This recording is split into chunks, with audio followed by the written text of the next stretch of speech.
शं वरुणः शन्नो भवत्पर्यमा शन्न इन्द्रो बृहस्पतिः शन्नो विष्णुरुक्रमः ॐ शान्ति शान्ति शान्तिः।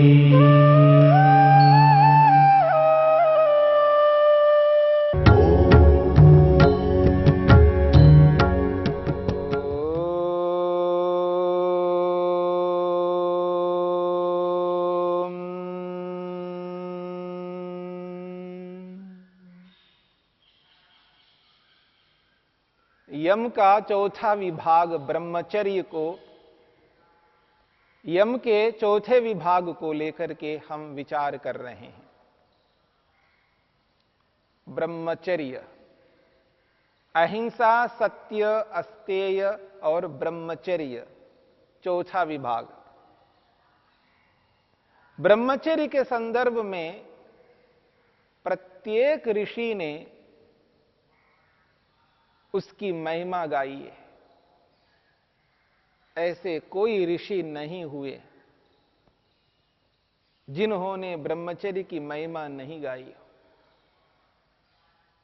ब्रह्मचर्य एक आधार है, शरीर को स्वस्थ रखने का एक उत्तम उपाय है। इसीलिए चरक ऋषि ने, आयुर्वेदकार ने इस बात को स्पष्ट किया है। आहारस्य परमं धाम शुक्रम, जो आहार भोजन हम ग्रहण करते हैं उस भोजन का जो अंतिम सार है वो है शुक्र, वीर्य। उसकी रक्षा करना, उसी की रक्षा से ही शरीर स्वस्थ निरोगी रह सकता है। और जिसका शरीर स्वस्थ है, निरोगी है, वो अपने लक्ष्य को पूर्ण कर सकता है।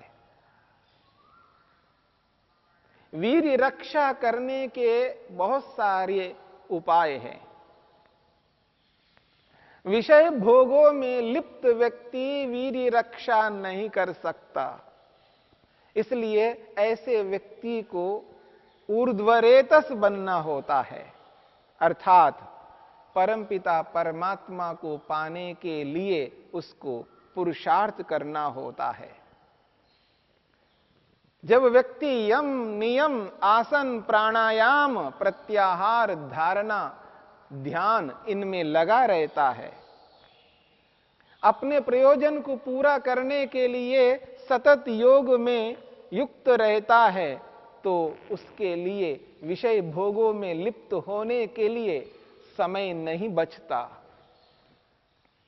जब व्यक्ति योग को जीवन में धारण नहीं करता है तो उसके पास समय ही समय है। उसको समय को व्यतीत करना, टाइम पास करना दुष्कर होता है। इसलिए आप देखेंगे बहुत से ऐसे लोग होते हैं जिनके पास इतना समय होता है, उनका समय व्यतीत नहीं हो पाता है, टाइम पास नहीं हो पाता है। ऐसे लोग विषय भोगों से युक्त होकर के अपने शरीर को रोगग्रस्त बना लेते हैं, रोगमय शरीर को बना लेते हैं। इसलिए कहा जाता है योग को जीवन में धारण करो। जब योग से युक्त होते हैं तो उसके पास समय ही नहीं रहता है, बल्कि समय बहुत कम लगता है। भगवान ने 24 घंटे दिए, यदि 36 घंटे देते तो और अच्छा होता है। मेरे पास समय नहीं है। ये उस स्थिति में संभव है जब व्यक्ति अपने आप को योग से युक्त कर दे, अपने जीवन को योगमय बना ले। तब उसका जो ब्रह्मचर्य है वो उस ईश्वर को प्राप्त करने में खर्च होगा। उसका जो वीर्य है, शुक्र है, वो विषय भोगों के लिए खर्च नहीं होगा। उसका वीर्य ईश्वर को प्राप्त करने में खर्च होगा। और इसी ब्रह्मचर्य के कारण से व्यक्ति ऊर्ध्वरेतस बन करके समस्त पापों को समाप्त करता है, भविष्य में फिर एक भी पाप नहीं कर सकता। इसलिए महर्षि वेदव्यास ने महाभारत में एक प्रसंग में कहते हैं, सत्ये रतानाम सततम दान्तानाम ऊर्ध्वरेतसाम ब्रह्मचर्यम दयेद राजन सर्व पापानि उपासितम। सत्य रता नाम, जो व्यक्ति सत्य में रत है, सत्याचरण करने में लगा हुआ है, उसके सत्याचरण में लगने के कारण से उसका वीर्य उसी में खर्च होता है। सततम दान्ता नाम, जो व्यक्ति निरंतर अपनी इंद्रियों को अपने वश में रखने में लगा हुआ है, इंद्रियों पर दमन करने में लगा हुआ है, इंद्रियों को जीतने में लगा हुआ है, उसका वीर्य उसी में खर्च होता है। क्योंकि ऊर्ध्वरेतसाम, क्योंकि वो ईश्वर को प्राप्त करना चाहते हैं, वो ऊपर उठना चाहते हैं, वो इस संसार में बार बार आकर के जन्म मृत्यु को प्राप्त होना नहीं चाहते हैं, वो ऊर्ध्वरेतस बनना चाहते हैं। इसलिए कहा जा रहा है ब्रह्मचर्यम उपासितम। जब व्यक्ति ब्रह्मचर्य की उपासना करता है, अर्थात ब्रह्मचर्य की रक्षा करता है, तो वो कहते हैं, हे राजन, सर्व पापानि दहेद, सारे पापों को वो समाप्त कर देता है, भस्म कर देता है। कौन? ब्रह्मचर्य। बहुत बड़ी महिमा है इस ब्रह्मचर्य की। बिना ब्रह्मचर्य के व्यक्ति विशेष सुरक्षा नहीं कर सकता। इसलिए कहा जा रहा है, ब्रह्मचर्येन राजा राष्ट्रम विरक्षति। वेद कहता है, जिसे वास्तव में राजा कहते हैं, देश का जो राजा है वो ब्रह्मचर्य से युक्त होना चाहिए। ब्रह्मचर्येण राजा राष्ट्रम विरक्षति। वेद कहता है, ब्रह्मचर्य के माध्यम से ही राजा राष्ट्र की रक्षा कर सकता है, राष्ट्र को सुरक्षित रख सकता है, राष्ट्र को उन्नत कर सकता है, राष्ट्र को महान बना सकता है। परंतु आज ऐसी स्थिति नहीं हो रही है। उसके पीछे एक बहुत बड़ा कारण है ब्रह्मचर्य का पालन ना होना, संयम का ना होना। जीवन में संयम नहीं है। अत्यंत लोभ के कारण से, अत्यंत विषय भोगों को पाने की इच्छा से व्यक्ति ब्रह्मचर्य का ह्रास करता हुआ, विषय भोगों में लिप्त होता हुआ राष्ट्र को न जाने किस ओर ले जा रहा है। राष्ट्र की रक्षा बिना ब्रह्मचर्य के नहीं हो सकता। इसलिए कहा जा रहा है, वेद कहता है, ब्रह्मचर्येन राजा राष्ट्रम विरक्षति। ब्रह्मचर्य के माध्यम से ही इस राष्ट्र को सुरक्षित किया जा सकता है। आचार्यो ब्रह्मचारी। आचार्य को किस प्रकार होना चाहिए, अध्यापक को किस प्रकार होना चाहिए, टीचर कैसा हो, अध्यापक किस प्रकार का हो, तो वेद कहता है, आचार्यो ब्रह्मचारी। आचार्य को ब्रह्मचारी होना चाहिए, आचार्य को ब्रह्मचर्य का पालन करना चाहिए, रजवीर की रक्षा करनी चाहिए। और जो अध्यापक, जो गुरु, जो आचार्य ब्रह्मचर्य की रक्षा नहीं करता, वो व्यक्ति वास्तव में आचार्य नहीं है। वो आचरण नहीं दे सकता, वो ऐसी शिक्षा नहीं दे सकता जिस शिक्षा को पाकर वो विद्यार्थी अपने मनुष्य के प्रयोजन को पूर्ण कर सके, वो कृतकृत्य हो सके। इसलिए आचार्य को भी, अध्यापक को भी, गुरु को भी ब्रह्मचर्य का पालन करना है। आचार्यो ब्रह्मचारी। ब्रह्मचारी प्रजापति ही, और जो प्रजापति है, प्रजा की रक्षा करने वाला राजा है, उसको भी ब्रह्मचारी होना चाहिए। अर्थात रजवीर की रक्षा उन्हें भी करनी है। जो स्त्री के रूप में हो, वो रज की रक्षा करे, जो पुरुष के रूप में हो वो वीर की रक्षा करे। जो भी राजा हैं उनको रजवीर की रक्षा करनी है। इसलिए कहा जा रहा है ब्रह्मचारी प्रजापति ही, जो प्रजा की रक्षा करने वाले हैं उनको ब्रह्मचर्य का पालन करना है। आचार्यो ब्रह्मचारी, ब्रह्मचारी प्रजापति, प्रजापतिर विराजति। और जो प्रजापति है, जो प्रजा के पालक है, प्रजा के रक्षक है, वो विराजति, वो संपूर्ण उस देश में, उस राष्ट्र में फैल जाते हैं, उनकी कीर्ति गाई जाती है, उनका यश होता है।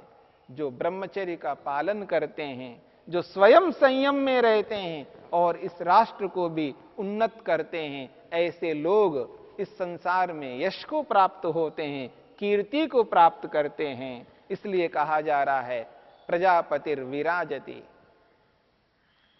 अंत में कहा है विराड इंद्रो अभवत वशी। और जो यश को प्राप्त हो जाता है, ऐसा वो राजा, ऐसा वो गुरु आचार्य, वो इंद्र बन जाता है, इंद्रियों को जीतने वाला बन जाता है, इंद्रियों को अपने वश में करने वाला बनता है, इंद्रिय जित बन जाता है। इसलिए इस ब्रह्मचर्य की महिमा बहुत ऊंची है। महर्षि वेदव्यास ने इस योग की व्याख्या करते हुए, ब्रह्मचर्य की व्याख्या करते हुए योग में कहते हैं यस्य लाभात अप्रतिघान गुणान उत्कर्षयति। यस्य लाभात, जिस ब्रह्मचर्य के लाभ से, जिस ब्रह्मचर्य के पालन के कारण से, अप्रतिघान गुणान उत्कर्षयति, ऐसे गुणों को उत्कर्षयति उन्नत करता है, बढ़ाता है, जो कि अप्रतिघान, जो न दबने वाले हैं। ऐसे गुणों को अपने जीवन में लाता है, उन गुणों को कोई दबा नहीं सकते, कोई समाप्त नहीं कर सकते। उत्कृष्ट गुण, अप्रतिघान गुणान उत्कर्षयति। जिस ब्रह्मचर्य के लाभ से मनुष्य विभिन्न प्रकार के गुणों को, उत्कृष्ट गुणों को अपने जीवन में धारण कर लेता है, महान बन जाता है। ऐसे ब्रह्मचर्य का पालन करने वाला जो व्यक्ति है, उसको देवलोग भी लालायित होते हैं, उनको देखना चाहते हैं। वेद कहता है ऐसे ब्रह्मचारी को, ऐसे ब्रह्मचर्य का पालन करने वाले व्यक्ति को देवलोग भी आकर के देखना चाहते हैं। इसलिए इस ब्रह्मचर्य की महिमा को जानना है, समझना है और इसकी रक्षा करना है। इसके बिना हम अपने प्रयोजन को पूरा नहीं कर सकते। प्रयोजन को पूरा करना है तो हमें इस बात को समझना है। सिद्धश्च सिद्धश्च विनयेषु ज्ञानम आधातुम समर्थो भवति।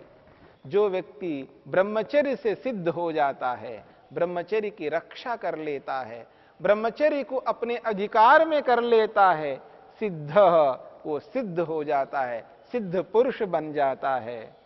और वही व्यक्ति ज्ञानम आधातुम समर्थो भवति, वो अपने प्राप्त ज्ञान को, उत्कृष्ट सूक्ष्म ज्ञान को आधातुम समर्थो भवति, वो अन्यों को देने में समर्थ होता है और अन्य लोग भी ग्रहण करने में समर्थ होते हैं।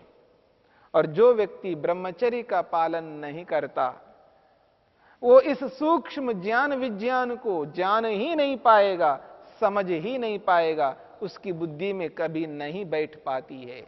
इसलिए उत्तम उत्कृष्ट सूक्ष्म बातें लोगों को समझ में नहीं आती हैं। वैसे ही ये बात भी समझ में नहीं आएगी, ब्रह्मचर्य का पालन करना चाहिए, रजवीर की रक्षा करनी चाहिए। मेरी इन बातों को सुनकर के हो सकता है न जाने कितने लोग मेरे को पागल कह सकते हैं, इसको पागलपन भी कह सकते हैं, परंतु इस बात को समझने की आवश्यकता है। ऋषियों को समझने की आवश्यकता है, आयुर्वेद को समझने की आवश्यकता है, शरीर विज्ञान को जानने की आवश्यकता है कि शरीर विज्ञान क्या कहता है, प्रमाण क्या कहता है। आप मेरी बात को मत मानिए, आप अपनी बात को मत मानिए, प्रमाण की बात को मानिए। प्रमाण क्या कहता है, स्टैंडर्ड क्या कहता है, आयुर्विज्ञान क्या कहता है। शरीर को समझना है तो शरीर विज्ञान को समझना होगा। बिना शरीर विज्ञान को समझे यदि कोई ऐसी मान्यता बना लेता है कि देखो ये क्या बोला जा रहा है, वीर की रक्षा करनी चाहिए, रजवीर की रक्षा करनी चाहिए, ये तो पागलपन है। इसकी क्या रक्षा करनी है, इसको तो व्यय करना चाहिए, रोज व्यय करना चाहिए, रोज इसका उपभोग करना चाहिए। ऐसी मान्यता रखने वाले ये बात नहीं समझ पाएंगे। इस बात को वही समझ पाता है जो प्रमाण के अनुसार चलता है, स्टैंडर्ड के अनुसार चलता है। इसलिए आयुर्वेद कहता है, आयुर्विज्ञान कहता है कि ये शरीर का सर्वोत्कृष्ट उत्तम सार है, एसेंस है, इसकी पूरी रक्षा करनी चाहिए। वीर्य नाश नहीं करना चाहिए, वीर की रक्षा करनी चाहिए। इसलिए इस बात को समझ करके चलना है। ये हमारे शरीर को उत्कृष्ट बनाने का सर्वोत्कृष्ट माध्यम है, इस शरीर को स्वस्थ रखने का बहुत बड़ा माध्यम है। इस पर नजरअंदाज ना करें, इसको ऐसे ही ना समझें। ये बहुत उत्तम पवित्र बात है जो समस्त ऋषियों ने इसको बोला है और साक्षात वेद कहता है, वेद ज्ञान कहता है। ब्रह्मचर्येण तपसा देवा मृत्युम उपाग्नता। ब्रह्मचर्य के माध्यम से, तप के माध्यम से देव लोग इस मृत्यु को जीत लेते हैं, मृत्युंजय बन जाते हैं। बिना ब्रह्मचर्य के मृत्यु को जीत नहीं सकते। इसलिए वेद इस बात को लेकर के विशेष ध्यान दिलाता है कि व्यक्ति को ब्रह्मचारी होना चाहिए, आचार्य को ब्रह्मचारी होना चाहिए, राजा को ब्रह्मचारी होना चाहिए और गृहस्थी को भी ब्रह्मचारी होना चाहिए। गृहस्थ ब्रह्मचारी है। जब इतनी बात कही जा रही है, वेद कह रहा है, ऋषि कह रहे हैं और आयुर्विज्ञान कहता है, शरीर विज्ञान भी इसी बात को पुष्ट करता है, इसके उपरांत भी कोई व्यक्ति इस बात को कहे कि ये पागलपन है, तो व्यक्ति प्रमाण पूर्वक नहीं चलता है, स्टैंडर्ड के अनुसार वो नहीं जीता है। इसलिए प्रमाण के अनुसार चलते हुए हम प्रमाण की बात को स्वीकार करेंगे। आप मेरी बात, अपनी बात को स्वीकार कभी ना करें।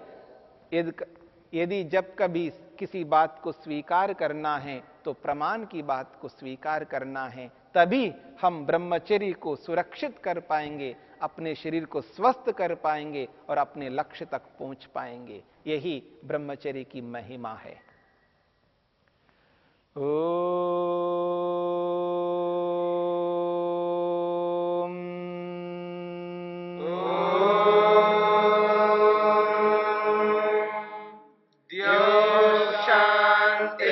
शांतिरंतरिक्षं शांति पृथिवी शांतिरापः शांतिरोषधयः